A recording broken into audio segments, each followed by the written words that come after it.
At nagbabalik ang PTV Sports sa Sports Banter. Kasama ko ngayon live sa studio ang Vice President for Basketball Operations, Edward Aquino, Head Coach ng Taguig Generals at 4-time NBL Champion, Coach at kapatid ni PBA player Boy Beats na si Bing Victoria.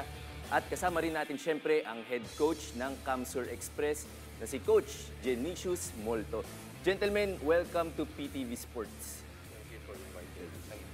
So, simulan po natin sa iyo, Sir Edward, siguro, no? Para sa mga viewers natin na hindi pa masyadong pamilyar, how would you set apart itong NBL Pilipinas sa ating ibang mga domestic leagues? Dahil alam natin, marami yan, no, sir? So, yes. Ano po yung masasabi niyong biggest difference niya? NBL is a homegrown developmental league. We started at 2018 August. Okay, so ano pa pong mga main goal siguro nito pagtatatag nyo ng liga? To promote new talents, new basketball talents. Kasi dami ng players sa Pilipinas, di ba? And then magkaroon ng local homegrown heroes sa mga barangay nila, sa mga city municipalities nila. Yun ang main purpose namin. Gano'n po kalaking bagay kaya yun mga sir? Lipat po tayo sa mga coaches natin na merong representation yung bawat cities natin, no? Na alam natin ginagawa yan sa mga international leagues na per region ang kanilang teams, and nakikita naman natin yung suporta ng mga tao dun sa mga cities na yun. So mga sir, bilang mga head coach ng teams natin, gaano po ka-importante yun para sa inyo? Sa amin sa Taguig kasi supportive yung LGU namin sa team eh. Kasi yung grassroots namin, syempre kailangan may pupuntahan din. So magandang factor yung NBL for us kasi yung homegrown talents talaga namin na natutulungan namin. And it create jobs for them. Yan. Coach? Same din. Very supportive din kasi yung LGU at sila Governor. So yung basketball program is may continuity from grassroots, paakyat, papunta ng NBL. So mas nakikiter, mas na-display ng mga bata yung mga talents nila, mas nakikita din. Siyempre, may mga nadi-discover din sa kanila. So, nade-develop pati yung personality ng mga players. Gentlemen, I believe malapit nang magsimula yung finals ng ating liga, no? Pero before that, can you just describe po yung nagdaan nating regular season? So far naman, yung 7 teams namin, Nueva Ecija, Valenzuela, Taguig, Camsur, Parañaque, so far na Sambales, so far naman lahat sila competitive naman. So, kaya maganda naging resulta nung season namin, this 2024. Kayo po, Coach Bing, how would you describe your season heading up to these finals? Actually, malakas nga lahat ng teams eh, balance eh. Siguro baka isa or dalawa lang yung kaya mo na team, pero the rest, pukpukan talaga. So maganda yung balance ng team. And Sir Genicius, ano po yung... Ganun din naman po. Yun nga, sabi nga ni Coach Bing, balance yung ano. Kaya ang hirap tagusin ng mga laban, talagang kailangan pumupukpok talaga mula umpisa hanggang dulo para lang may panalo. And kayong dalawa po, yung mga kuponan nyo, yung maghaharap dito sa finals, buti nga po magkabati pa kayo. Pero can you just, without giving away too much, syempre dahil nandito kayong dalawa, kamusta po ang preparations ng ating team? Sir Genicius, sa inyo naman po tayo una. Kami, hindi na kami bumalik ng Bicol after ng semifinals. Nandito na kami, pinag-stay na kami ng boss namin. Yun. Nag-rest lang. Then bukas, mamaya pala, balik ensayo na kami para... Kaya nga, hiningan ko na ng tip si Coach Bing kanina doon para manalo naman kami sa kanila. Hindi po ba, challenge po ba itong naging travel ng team nyo dahil nga Bicol pa kayo nang galing? Yes po, lalong-lalo na nung may mga laro kami sa norte, naglalaro kami ng Zambales, naglalaro kami ng Pampanga, and we're traveling 16 to 18 hours. So talagang masakit sa katawan, but then again, syempre, doon yung passion natin eh. So sige lang, tuloy lang, laban lang kami palagi. How about you, Coach Bing? How are the preparations going? Actually, maraming bagong players yung Bicol, yung Camsur. Maganda rin yung support system nila kay Governor. So, kailangan din namin talaga mag-adjust. And medyo okay naman. Nakakasabay na kami sa kanila ngayon. Going finals. Sabi niyo, sir, marami pong bagong players, and pero umabot kayo ng finals. So, ano naging susi ng ano nyo, ng pag-build ng chemistry? Dahil sabi nyo nga, bago yung team nyo.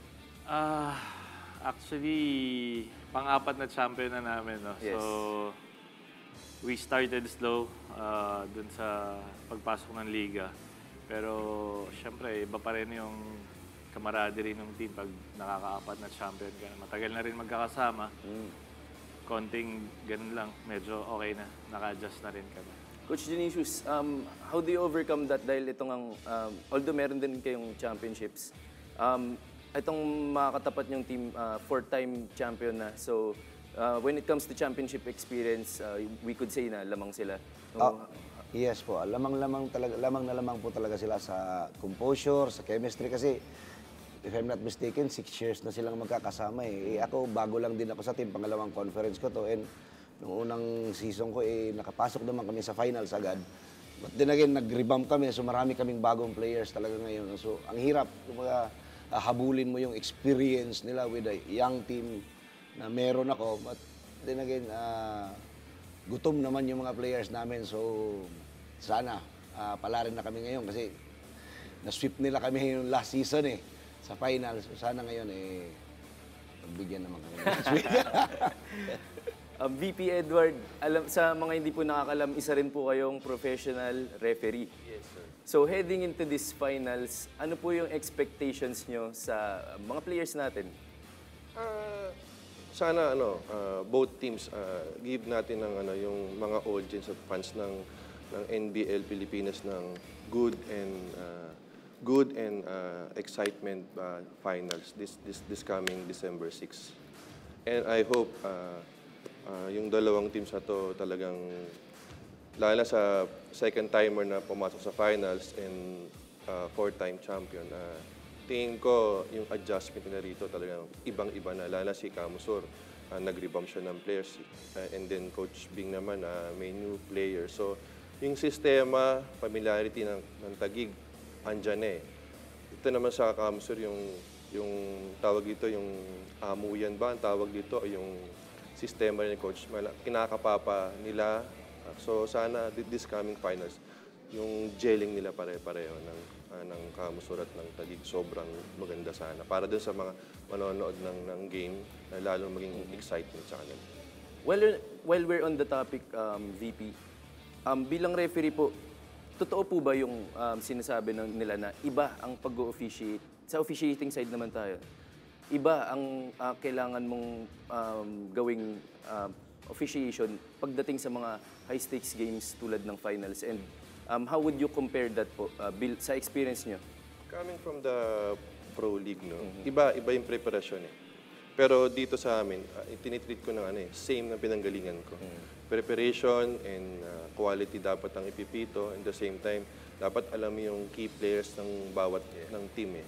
And then, all throughout the game dapat, alam mo yung, ibigay mo yung para sa mga teams. Kasi ako naglaro din akong basketball eh. Dapat nafe-feel mo rin yung, nafe-feel ng mga coaches tsaka players. Ganun ko tinatrato yung when I was nasa Pro League na nag-referee ako. Tinitreat ko na para din akong player at the same time. Dapat naiintindihan ko yung mga sentiment nila, even players. Kasi nung paano naglalaro ako, mareklamo rin naman ako sa referees. Pero naging referees na ako. Iba na naging treatment ko kasi naintindihan ko na yung rules ng basketball, number one. Yung pressure din sa game. Kaya nung time na naging referee ako, lahat yan pinag-aralan ko rin nung time na nagsisimula ako. Coach Bing, as a coach of a successful team dito sa NBL Pilipinas, 4-time champion, the danger is always kapag ka nakakaranas ka ng ganitong klaseng success is you tend to be too comfortable and baka medyo magpabaya ang mga players. So, how do you prevent that from happening? Siguro maganda lagi ka nagdadagdag ng spice dun sa team. New assistant coach, new players.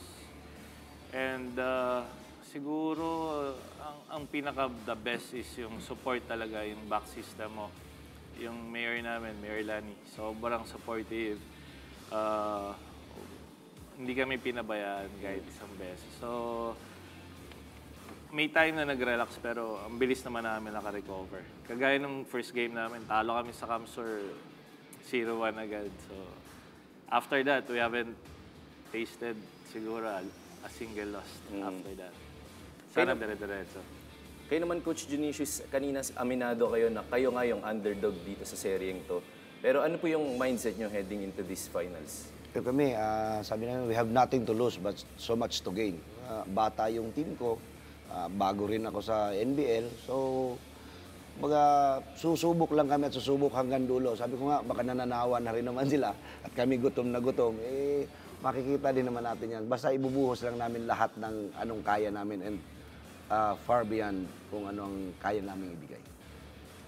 Sir Edward, ngayon naman po pag-usapan natin, meron daw po kayong nilulutong Shooting and Skills Academy featuring two of the best players, former pros, Jeff Chan and Brian Faundo. Can you tell us more about this? This coming January 2025, maglo-launch kami nung camp para sa mga 10 years old, 12, 14, up to 21 years old na shooting coach and big man's camp. So parehas po na parang kumbaga kahit anong posisyon mo, merong i-cater na clinic for that. Yes. Actually, ano yan nung nangyari, aksidente lang yun. Nag-meet lang si Ma'am Rose tsaka si Jeff sa isang barbershop na nagpapagupit si Jeff. And then nag-usap lang sila. And then ganun din si Brian. May pinag-uusapan lang din kami. Pumasok sa kasi basketball galing sa sports pare-pareho. So doon kami nag-come up na mag-decision na magawa ng camp para sa mga younger age. Can you just tell us more kung gaano ka-importante to, sir, na yung mga pros natin, like sila Jeff nga, tsaka si Brian, they've reached the top. And alam natin, dito sa Pilipinas, mga sir, maraming mga bata talaga na ang pangarap ay maging makapasok sa mga pro leagues natin. So, gaano kahalaga yun sa pagbabahagi ng kanilang knowledge? Importante yun, sir, kasi yung knowledge nila, nagsimula sila, na ipapamahagi doon sa mga bata. Alala, ang basketball hindi lang pwedeng lakas, hindi lang pwedeng big man ka. Ngayon, kahit big man, sumushoot na rin sa 3 points. So, malaking factor sa magkaroon ng isang player na shooter, lalo sa mga katulad ng team nila, kailangan may shooter. At the same time, pwede rin yung 5 positions sa pwede mong, pag sinabi ni coach na pwede ka bang ganitong posisyon, pwede ka rito, malaking bagay itong camp na ini-introduce namin this 2025 January. And with that, meron pa po ba tayong mga iba pang events na abangan from NBL Pilipinas in the coming year? This coming 2025, opening din namin ng NBL Youth from 10 to 21 years old. Okay, Yun yung mga program na papasok namin. Okay po. So at this point po, siguro hingan namin kayo ng message. Invite niyo po yung aming viewers na manood na itong upcoming finals. And inyong parting message na rin po siguro, sir. Mauna po tayo kay VP Edward and then kay yung coaches din po natin. Maraming salamat sa suporta niyo sa NBL Philippines. No? Lalo kay Ma'am Rose, our Commissioner, and Sir Soy Mercado sa walang sawang pagsuporta niya sa NBL Philippines. And then, sa mga fans ng NBL, December 6 po, huwag niyo pong kakalimutan ang exciting na laban ng Kamson Express at ng defending champion, 4-time champion na Taguig Generals. Supportan po sila from Game 1 up to the last ng finals na to. Maraming salamat po sa inyo. Coach? First, thank you sa NBL for giving yung mga bata ng chance na makapaglaro ng professional basketball. And thank you sa boss namin kay Mayor Lani. And good luck sa Kamsur at sa Taguig. Sana yung mga nanonood, mag-cheer lang, enjoy nyo lang yung game. We will give our best para bigyan kayo ng magandang game. Kaya naman po, Coach. Salamat sa NBL Pilipinas, kay Com Edward, at kay Ma'am Rose sa pag-put up ng magandang programa. And syempre doon sa mga bosses namin, kay Kong R. Villapuerte, kay Kong Miss Villapuerte, kay Governor Luigi Villapuerte, and kay Boss Solomon Ngo. Maraming salamat po sa suporta. And syempre sa lahat ng mga Bicolanos and non-Bicolanos na supporters ng Kamsur Express, thank you po sa pag-antabay, pagsubaybay, sa pagsuporta sa amin. And yun, abangan natin yung finals. Nagpa-promise kami ni Coach Bing na bibigyan namin kayo ng magandang laban from start to finish. Sana umabot sana ma-ship din kita. Okay po. Salamat din sa 5 teams, no? Valenzuela, Zambales, Nueva Ecija, Picas, Kapampangan. And lastly, iba tong isang to, nakalimutan ko na, pero Parañaque. Maraming salamat sa inyo na sa conference ito, sa season na to. And I hope kita-kita ulit tayo sa upcoming conference. Alright, and With that, salamat po sa inyong oras, Sir Edward Aquino, Coach Bing, and Coach Genesius. Thank you po sa pagpapaunlak sa aming imbitasyon. Wala munang BBTO teammates dahil magbabalik pa ang PTV Sports.